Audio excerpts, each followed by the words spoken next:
오늘 함께 은혜 받을 말씀은 우리 누가복음 17장 11절부터 19절 말씀입니다. 우리 누가복음 17장 11절부터 19절 말씀입니다. 말씀이 조금 긴데요. 우리 교독하면은 좋겠습니다. 제가 11절을 읽고요. 우리 성도님들이 12절 교독하도록 하겠습니다. 예수께서 예루살렘으로 가실 때에 사마리아와 갈릴리 사이로 지나가시다가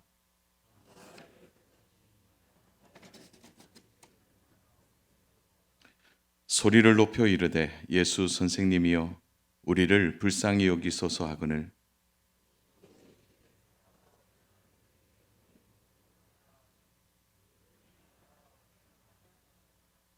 그 중에 한 사람이 자기가 낳은 것을 보고 큰 소리로 하나님께 영광을 돌리며 돌아와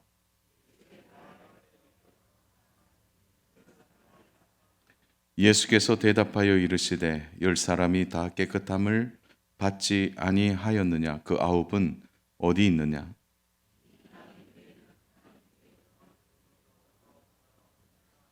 같이 봅니다. 그에게 이르시되 일어나 가라 내 믿음이 너를 구원하였느니라 하시더라. 아멘. 오늘 말씀의 제목 같이 한번 읽어볼까요? 우리 말씀의 제목 너무 간단하죠? 같이 읽습니다. 시작. 순종 감사.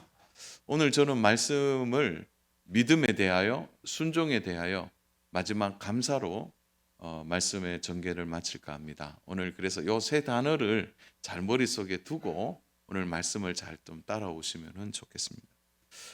탈무드의 경언 중에 행복한 사람에 대하여 이런 교훈을 남겼습니다. 한번 들어보시겠어요? 세상에서 가장 지혜로운 사람은 배우는 사람이고 세상에서 가장 행복한 사람은 감사하며 사는 사람이다. 동의가 되세요? 우리 같이 한번 해봅시다. 시작. 가장 지혜로운 사람은 배우는 사람이고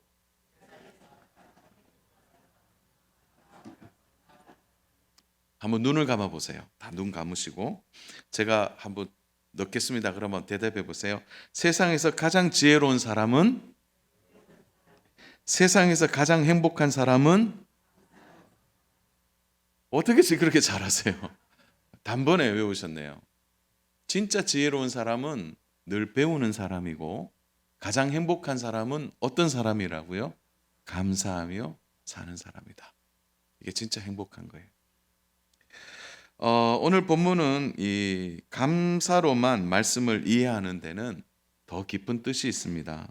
왜냐하면 오늘 이 감사의 말을 좀 선택적으로 오늘 본문은 더 깊게 우리에게 말씀해 주고 있기 때문입니다. 오늘 10명의 나병 환우들을 보면서 사실은 하나님은 믿음의 수준을 오늘 우리들에게 말씀해 주고 있는 것이죠. 그래서 우리가 먼저 좀 믿음이라는 것을 생각할 때 이 믿음이 어디서 오느냐라고 봤을 때 가장 크게는 자신의 결핍, 자신의 부족함, 여기에서부터 믿음이 시작했다고 오늘 본문이 우리에게 소개하고 있습니다. 왜냐하면 이 10명의 나병 환우들이 고통받지 않았다면 예수님께 나오지 않았기 때문이죠. 그래서 성경이 오늘 우리들에게 전체적인 감사를 이야기하지만 사실은 우리의 감사가 어디에서부터 출발하는지를 먼저 말씀해 주는데 그 출발점이 뭐냐? 믿음이에요. 근데 이 믿음의 출발점이 어디서부터 시작하냐면 자신의 결핍에서부터 시작하고 있는 거죠. 자신의 결핍이 뭡니까? 나을 수 없는 치명적인 병이죠. 누구도 치료할 수 없는 나병 앞에 이들이 무너져 있지만 그 무너짐 속에서 우리는 이들의 믿음을 확인할 수 있는 것입니다. 사랑하는 여러분, 우리가 살아가는 인생 속에서 우리가 언제 믿음을 받아들이느냐 이렇게 말할 때 우리의 믿음이 받아들여지는 삶의 과정을 잘 들여다보면 언제냐? 고난이 있을 때, 시험이 있을 때, 환난이 있을 때, 우리의 인생의 깊은 결핍을 경험할 때, 그리고 넘어갈 수 없는 한계를 만났을 때, 이러할 때에 우리의 믿음이 드러나게 되는 거죠. 자, 그런 의미에서 이 열병의 나병 환우는 너무너무 불쌍하고 힘든 사람이지만 동시에 성경은 이들의 결핍이 어떻게 되었다는 거죠? 하나님을 만나는 믿음의 마음으로 바뀌었다라고 설명하고 있어요. 그래서 저는 이걸 좀 줄여보면은 이렇게 된 거예요. 병이 준 열린 마음. 병이 준 열린 마음. 그 나병을 통하여 그들의 마음이 열린 것입니다. 먼저 우리가 눈여겨 이렇게 생각해야 할 점이 있는데요. 이 10명의 나병 환우들의 구성이 유대인과 사마리아인이 함께 있다는 것을 좀 주목해 보아야 됩니다. 왜냐하면 상식적으로 함께 있을 수 없는 사람들이에요. 사마리아인을 사람으로 취급하지 않았던 유대인들에게는 사마리아인이 함께 있다, 이거는 너무너무 이상한 거죠. 참 말이 되지 않는 일이죠. 그런데 함께 있는 거죠. 나병은 나쁜 겁니다. 왜냐하면 좋은 게 하나도 없어요. 왜냐하면 나병이 걸리는 순간 세 가지의 깊은 분리를 경험해야 되죠. 첫 번째로는 가족으로부터의 분리, 두 번째로는 공동체로부터의 분리, 세 번째로는 하나님으로부터의 분리를 의미하기 때문입니다. 그런데 이들에게 굳이 좋은 점을 하나 찾으라고 말한다면은 바로 이들의 나병으로 인해서 이들이 민족적 차별의식을 뛰어넘은 것입니다. 함께 할 수 없는 사람이 함께 있는 거예요. 병으로 인하여 그들이 함께 할 수 없는 이들이 하나가 된 것입니다. 함께 있다는 것은 무엇입니까? 사마리아인을 받아주었다는 것입니다. 그래, 이런 거예요. 미워하느냐, 나쁜 민족이냐, 그 상관하지 않는 거예요. 그 병 하나가 그 사람들을 하나로 모은 것입니다.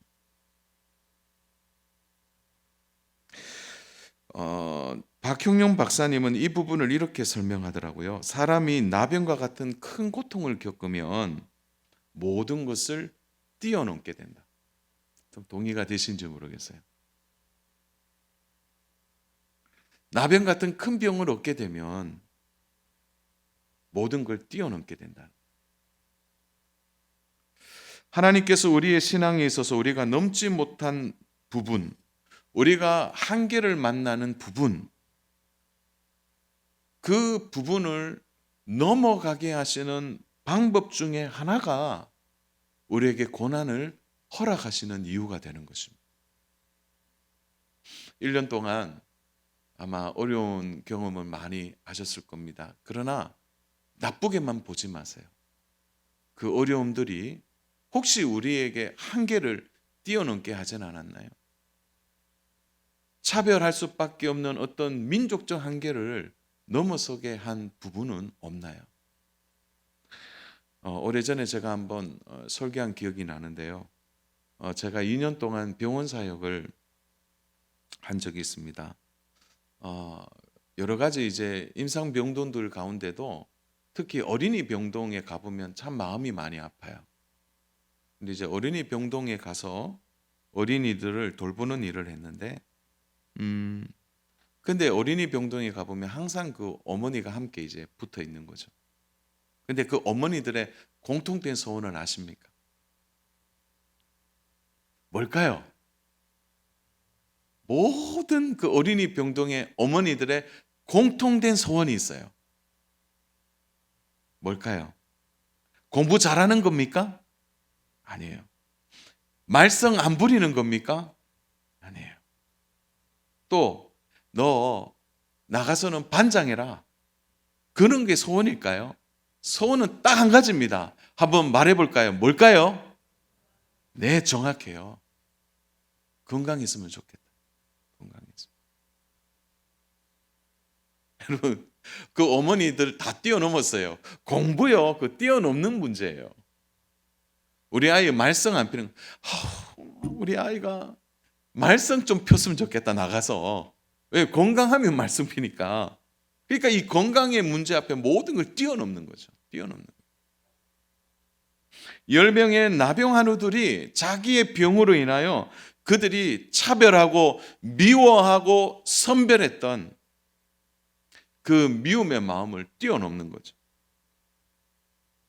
하나님이 우리의 믿음에 있어서 우리 안에 자라나지 못하게 하는 쓴뿌리에 대하여 하나님이 주시는 권한이 있습니다.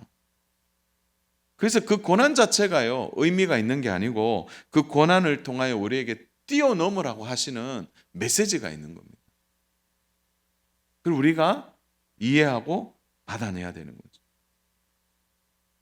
사랑 여러분, 이들이 이걸 뛰어넘게 되니까요, 뭐 미워하는 마음이 있겠어요. 너나 나나 같은 병인데 너 뭐 사마리아인이냐, 너 저리 가, 그렇게 할 수 없는 거예요. 다 버림받아 한 토굴에 사는 그들이 받아들임을 통하여 그들의 마음이 뛰어넘게 되니까 그들의 눈이 열리는 거죠. 무엇이 열리는 겁니까? 자신들의 이 병을 통하여 간절한 마음이 하나 생기는 거죠. 그들의 마음에 예수님을 만나고 싶어 하는 마음을 가진 것입니다. 자신들의 깊은 결핍, 도저히 치유가 되지 않는 그들의 마음이 바로 예수님을 만나고자 하는 마음으로 마음이 열리는 것입니다. 자녀로 한번 따라서 할까요? 자기의 약점이, 한번 따라해 보세요. 자기의 약점이 믿음으로 인도된 것이다. 자기의 약점이 믿음으로 나가는 거죠. 그들의 마음에 예수님을 만나고 싶어 하는 것입니다. 그래서 저는 오늘 우리 성도님들에게 제안하고 싶어요. 여러분의 결핍, 여러분의 어려움, 여러분의 고난, 여러분의 환난이 믿음으로 열려지는 은혜가 있기를 축복합니다. 믿음으로 열려져야 되는 거예요. 자, 그래서 우리의 결핍과 약점과 부족함이 믿음의 연결고리가 되어지는 거예요. 이들의 마음이 열리고 그들의 믿음이 이제 눈을 뜨자 그들이 예수님을 만나고 싶어 하는 거예요. 자, 그래서 오늘 이 믿음이 생기자 그들이 어디에까지 나아가느냐? 순종의 자리에 나아가게 되는 겁니다. 그래서 믿음의 결과보다 이제 순종의 과정을 이들이 중요하게 여기고 이 순종의 과정을 통해 그들이 만나게 되는 거죠. 이게 두 번째, 그들의 마음의 순종의 단계까지 나아가게 되는 것입니다. 그러므로 믿음이 열매를 맺으려면 사랑하는 여러분, 반드시 순종의 태도가 필요합니다. 그래서 믿음이 딱 열리고 그 믿음이 순종에까지 갈 때 우리는 열매를 보게 되는 거죠. 믿는다고 한다면 그 믿음에 대한 순종이 더욱 중요합니다. 자, 나병 한우들이 어떻게 나아갑니까? 우리 13절 우리 같이 한번 읽어보겠습니다. 13절 시작.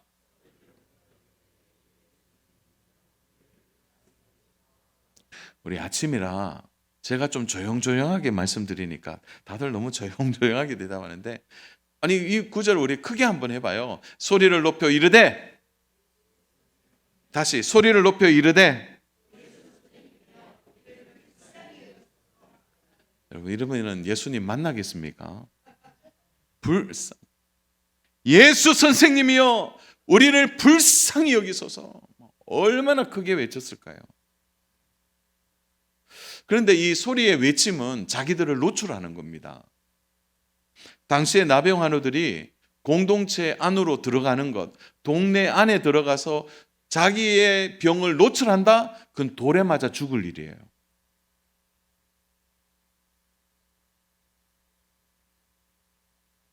우리는 2년 반 동안 코로나를 경험했습니다. 여러분, 코로나 기간 동안요, 우리에게 가장 예민했던 게 뭡니까? 누가 기침하면 다 쳐다봐요. 제가 설교를 하다가도 누가 뒤에서 기침하면요, 저는 갑자기 하얀 얼굴에서 검은 머리를 보게 돼요. 왜냐하면 다 고개를 저쪽으로 돌리는 거예요. 예민한 거예요, 기침에. 여러분, 나병 한우들이 자기의 병을 노출한다? 그는 그 당시에는 상상할 수 없는 일입니다. 그런데 자기들을 노출하는 거예요. 자기의 부정을 알리는입니다. 이건 정말 큰 일이에요. 이들이 마지막 승부수를 띄운 거예요. 우리 예수님 만나고 죽자는 거죠. 여러분, 순종이 어디에서 열매를 맺는가 하면은 뒤가 없어야 돼요. 다 자기의 길을 만들어 놓고 순종한다고요. 그 순종이 될 가능성이 없습니다. 퇴로가 없어야 되는 거예요.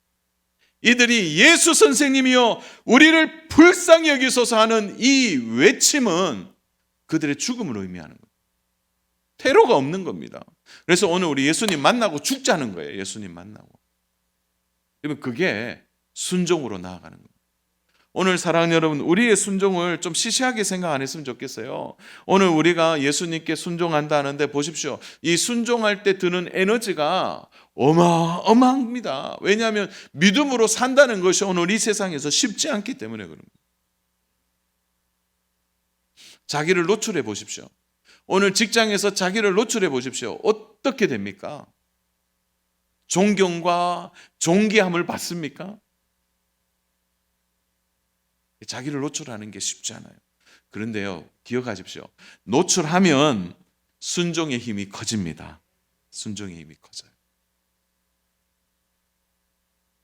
보십시오. 예수님이 보셨어요. 14절. 우리 크게 한번 읽겠습니다. 시작. 보시고 이르시되 가서 제사장들에게 너희 몸을 보이라 하셨더니 그들이 가다가 깨끗함을 받은지라. 예수님이 나병 환우들을 가까이 가서 손을 대신다든지 안수하시다든지 그렇게 하지 않으셨어요. 그냥 한마디 하셨어요. 어떻게 보면 좀 성의가 없이 보일 수도 있어요.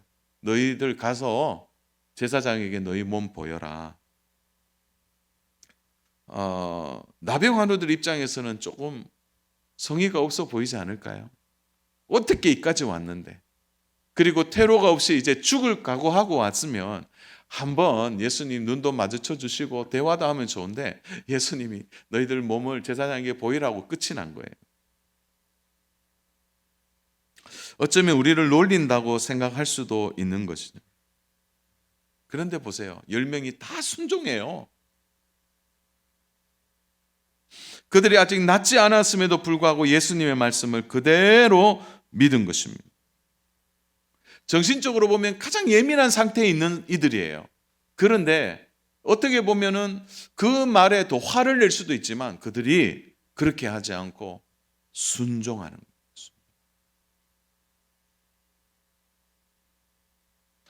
현실적으로는 여전히 불편한 몸이고 제사장 앞에 가는 것도 힘든 일인데 지금 그들은 상식을 넘어서게 되는 거죠.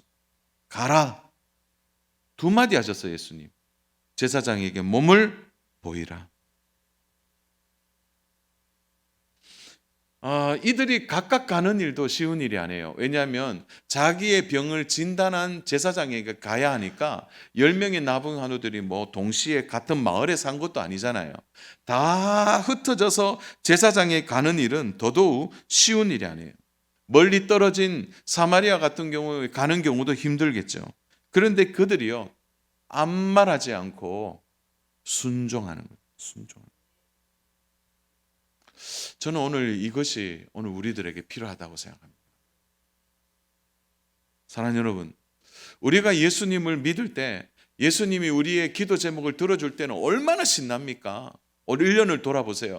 1월 달부터 지금까지 예수님이 나의 기도에 응답하셔서 막 착착 내 계획대로 진행이 되고 내 삶에 막 액션이 일어나고 열매가 나타날 때는 신나죠. 그럴 때는요, 순종 잘합니다.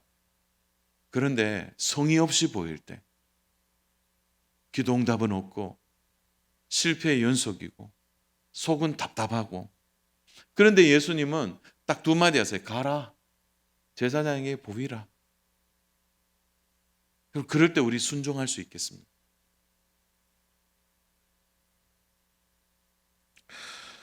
사랑하는 여러분, 믿음이 순종을 만나야 은혜가 나타나요.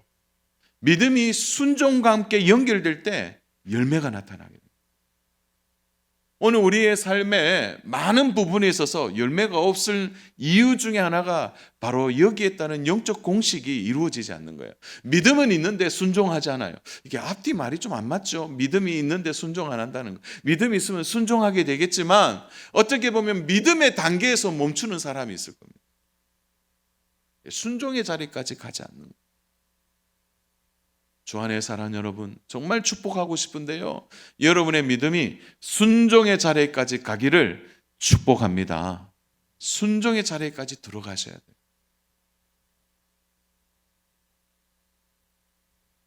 자, 여기에서 10명의 나병 환우들의 외침이 예수님께 들렸고, 예수님은 두 마디의 말씀을 하신 그들을 향하여 말씀하시자 그들이 기꺼이 순종했습니다.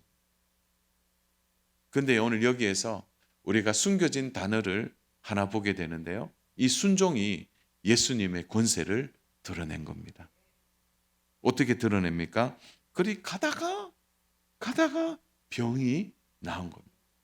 그래서 저는 이 부분이 굉장히 좀 신나는 부분인데, 사랑하는 여러분, 우리가 하나님께 순종하고자만 딱 하면, 우리가 순종하는 태도만 취해도 하나님 우리에게 은혜 주실 때가 많이 있더라고요.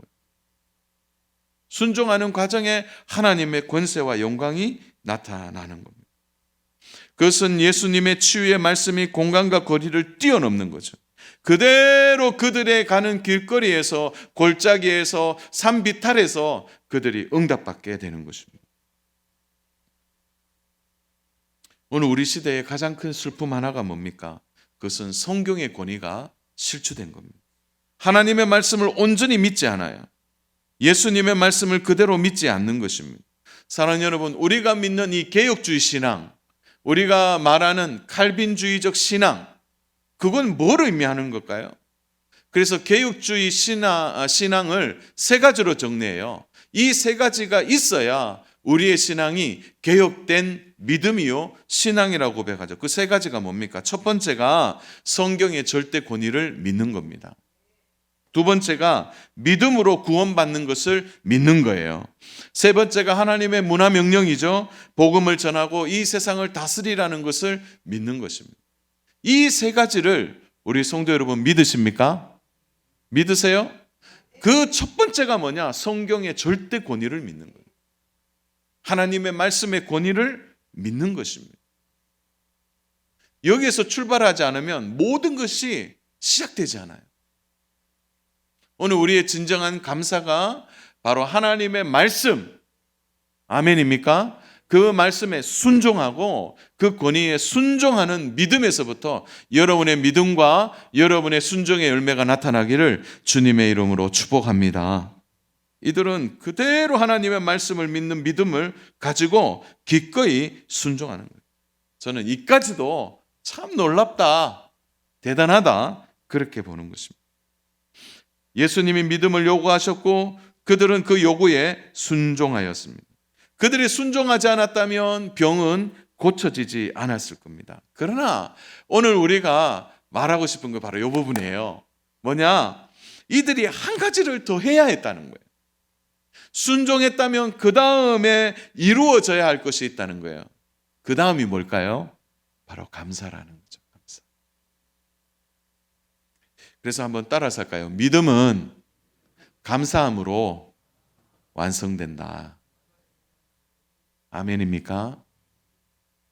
믿음과 순종으로 이들의 병이 완전히 치유됩니다. 이까지도 신나는 일이에요. 우리가 하나님께 응답받았을 때 얼마나 신납니까? 하나님 앞에 감사하고 기뻐하는 요 자리에 가야 완성이 된다는 거예요. 기도 응답보다 더 중요한 것은 그 응답을 주신 하나님께 감사하는 것입니다. 이들은 한 가지를 더 해야만 했다는 거죠. 자신들의 병을 고쳐주신 예수님께 나오는 겁니다. 9명은 그대로 병이 나은 것을 생각하고 돌아오지 않아요. 각자의 길로 간 것입니다. 15절 16절 우리 같이 한번 읽겠습니다. 15절 그 중에 한 사람이 자기가 나은 것을 보고 큰 소리로 하나님께 영광을 돌리며 돌아와 예수의 발 아래에 엎드려 감사하니 그는 사마리아 사람이라. 이 10명에게 큰 기적이 일어났습니다. 이 문제가 해결되면 인생의 문제가 다 해결될 것이라고 이들은 생각했어요. 그런데 정말 나병이 나은 겁니다. 그들의 마음이 급해진 거예요. 뭐냐? 모든 것을 새롭게 할 수 있다는 생각으로 그들은 사람이 먼저 생각났을 거예요. 가족들이 먼저 생각났을 것입니다. 왜냐하면 다시 공동체에 가서 인정받아야 되고 사람들로부터 깨끗함을 입었다는 것을 보여주고 싶었던 열망이 더 컸다는 거예요. 이걸 다르게 얘기하면 이런 거예요. 세상으로 다시 돌아간 겁니다. 세상. 다시 인정을 받고 사회생활하는 그 회복을 그들은 더 급하게 본 겁니다. 그러나 사실 또 급한 게 있죠. 그들이 하나님의 자녀가 되는 거예요. 하나님의 자녀가 되고 하나님의 백성이 되는 게 더 급한 일이었습니다. 이들은 병은 고침받았지만 가장 중요한 것을 놓치고 만 것입니다. 그것은 예수님을 다시 만나고 예수님과 교제하는 것이었습니다. 누가는 예수님 앞에 다시 돌아온 사마리아 사람들에 대하여 무려 5구절이나 언급하고 있는 겁니다. 오늘 우리가 읽은 구절이 9구절인데요. 앞에 서론을 설명하고 4구절 빼면은 온통 이 사마리아 여인에 대해 사마리아 사람에 대한 구절이 5구절이나 나오고 있다는 것을 봐요. 뭘 얘기하고 싶은 걸까요, 성경이? 우리 17절 우리 같이 한번 읽겠습니다. 같이 합독합니다. 예수께서 대답하여 이르시되 10사람이 다 깨끗함을 받지 아니하였느냐? 그 9은 어디 있느냐? 예수님은 그 9명의 신원과 정보를 알고 싶어서 이 사마리아 사람에게 9명 어디 있느냐 이렇게 말하지 않았다는 거예요. 이건 굉장히 우리에게 중요한 의미를 부여하는 것입니다. 그리고 그 다음 말씀을 한번 보세요. 18절 같이 읽습니다. 이 이방인 외에는 하나님께 영광을 돌리러 돌아온 자가 없느냐 하시고, 예수님이 안타까워하신 것은 이 9명이 하나님께 영광을 돌릴 기회를 잃어버린 것에 대하여 안타까워하셨습니다. 하나님께 영광을 돌리러 돌아온 자가 없느냐?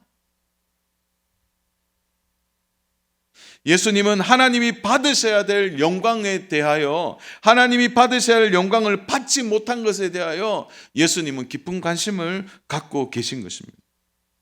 병이 나은 그 자체가 아니라 그 병을 통하여 하나님께 영광을 올려드리는, 하나님께 감사하는 그것을 예수님이 더 원하셨다는 거예요.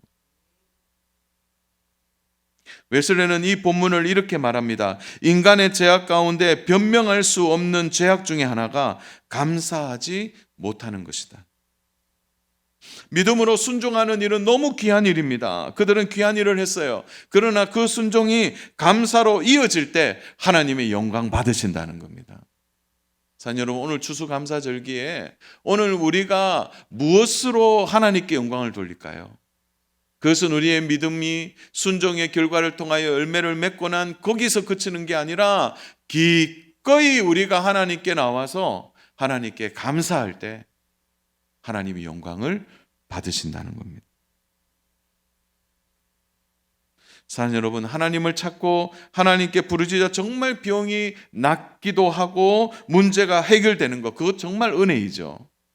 그러나 그 은혜가 하나님께 영광이 되기 위해서는 하나님 앞에 감사하는 자리에까지 나와야 하는 겁니다. 오늘날에도요, 병이 고침받았지만 하나님을 떠나는 사람 많이 있습니다.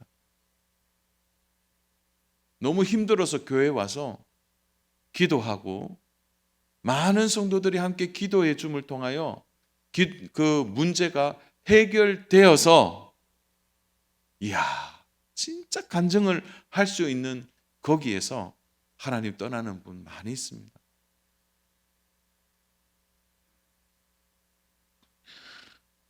그 다음이 중요해요. 그 다음. 문제 해결보다 병 고침보다 더 중요한 것은 하나님과의 교제가 계속 이어져야 합니다. 하나님을 만나고 하나님 앞에 감사하는 믿음의 태도까지 가야 하는 것이. 그래서 우리에게 중요한 영적 스텝은 감사와 순종, 그 다음에 감사와 믿음과 순종 다음에 감사가 이어져야 되는 거예요. 요한계시록 4장을 보시면 천국 예배가 소개되는 장면이 나옵니다. 요한이 본 것은 예배 가운데 하나님이 영광을 받으시는 세 가지가 이제 청상의 예배 속에 소개되고 있어요. 요한계시록 4장 9절입니다. 우리 같이 한번 읽겠습니다. 시작. 그 생물들이 보좌에 앉으사 세세토록 살아계시는 이에게 영광과 존귀와 감사를 돌리되. 제가 좀 해석할게요. 본문 좀 그대로 놔두세요. 영광과라는 이 영광은 영광의 찬송을 의미합니다. 두 번째, 그리고 뭡니까? 존귀라는 단어가 있는데 뭐냐면 그분의 존귀하심을 신앙 고백하는 거예요. 세 번째, 감사. 이 감사는 구원의 은혜를 받음에 대한 감사예요. 자, 제대로 해석이 됐습니다. 그러면 이게 뭐냐? 천상의 예배에서 하나님이 영광 받으시는 세 가지가 뭐냐? 먼저 영광의 찬송을 받으시고, 두 번째 바로 그분의 존귀하심의 신앙 고백. 하나님은 존귀하신 분의 그 신앙 고백을 받으세요. 근데 이게 뭐냐면 예배의 순서예요. 먼저 예배 드릴 때 뭐죠? 영광의 찬송 드리잖아요. 그 다음에 신앙 고백 드리죠. 그 다음에 가장 세 번째가 뭡니까? 구원의 은혜에 대한 감사가 반드시 있어야 되는 거예요. 구원의 감사로 이어지는 거예요. 그러면 자, 오늘 본문 19절이 이해가 될 겁니다. 오늘 본문 19절 같이 한번 읽겠습니다. 시작. 그에게 이르시되 일어나 가라. 내 믿음이 너를 구원하였느니라 하시니. 자, 그가 하나님께 감사하자, 예수님께 감사하자, 예수님이 구원의 은혜에 대하여 선포하고 계십니다. 여기서 구원이라는 단어가 잘 들으셔야 합니다. 3인치 단수 완료형이에요. 진행형이 아닙니다. 완료입니다. 완료. 이 말은 그 사마리아 사람에게 구원이 뭐가 됐다고요? 완료됐다는 걸 의미합니다. 무엇으로? 감사함으로. 오늘 이것은 우리에게 정말 중요한 것을 가르칩니다. 사랑하는 여러분, 우리의 구원을 이 땅에서 이루어 가라 이렇게 말할 때 그러면 나는 구원 받았나 안 받았나 그 갈등을 얘기하는 게 아니에요. 우리의 구원은 완료됐어요. 그러나 그것을 우리의 삶에서 확증하는 겁니다. 그 확증이 감사로 나타나는 거예요. 오늘 우리에게 이러한 케이스가 중요하다고 생각합니다. 믿음으로 예수님을 찾고 믿음으로 순종하는 자리에까지는 우리 모두에게 너무 좋고 복된 믿음의 단계라고 생각해요. 그러나 병이 고침받고 기적을 체험하고 기도 응답이 되었다라고 해서 예수님과의 관계가 깊어지질 않아요. 예수님과 다시 교제하는 게 필요합니다. 예수님을 다시 만나는 것이 필요하다는 거예요. 우리가 바쁘게 살다 보면은 아차 하는 순간에 순종까지는 갔는데 우리도 9명의 유대인이 될 수 있다는 것을 우리는 놓치지 말아야 합니다. 말씀을 정리하겠습니다. 사랑하는 여러분, 2015년도에 국립국어원에서 설문조사를 한 게 있어요. 가정에서 배우자에게 가장 듣고 싶은 말이 뭐냐 이렇게 설문조사하니까 무려 81%가 어떻게 답을 했냐면 배우자가 나에게 감사하는 말을 해주면 좋겠다. 이게 81%가 나왔어요. 그러면 또 이렇게 물었어요. 그러면 부모가 자녀에게 가장 듣고 싶은 말이 뭐냐? 그러면 71%가 역시 감사의 말을 듣고 싶다는 거예요. 저는 오늘 우리 하나님이 우리 영적 아버지 되시는 영적 부모 되신 우리 하나님이 우리에게 듣고 싶은 말이 뭘까요? 감사해요. 감사. 사랑하는 여러분, 오늘 우리의 신앙의 깊은 차원은 순종해서 반드시 감사로 나가야 합니다. 오늘 우리가 감사하는 자리에까지 가야 하는 거죠. 사마리아 사람이 고향으로 돌아가는 것보다 하나님의 백성이 되는 이 영광을 오늘 우리도 취해야 합니다. 마지막으로 사랑하는 여러분, 우리의 최고의 감사는 예수 그리스도세요. 우리의 진정한 안식은 예수 그리스도십니다. 우리가 한계를 느낄 때마다 그리스도께 나아가십시오. 주의 은혜를 갈망하십시오. 베풀어 주신 은혜를 이 시간 감사함으로 진정한 신앙 고백이 회복되고 감사로 우리의 삶에 가장 복된 은혜를 날마다 취하고 경험하는 저와 믿음의 성도님 되시기를 주님의 이름으로 축복합니다.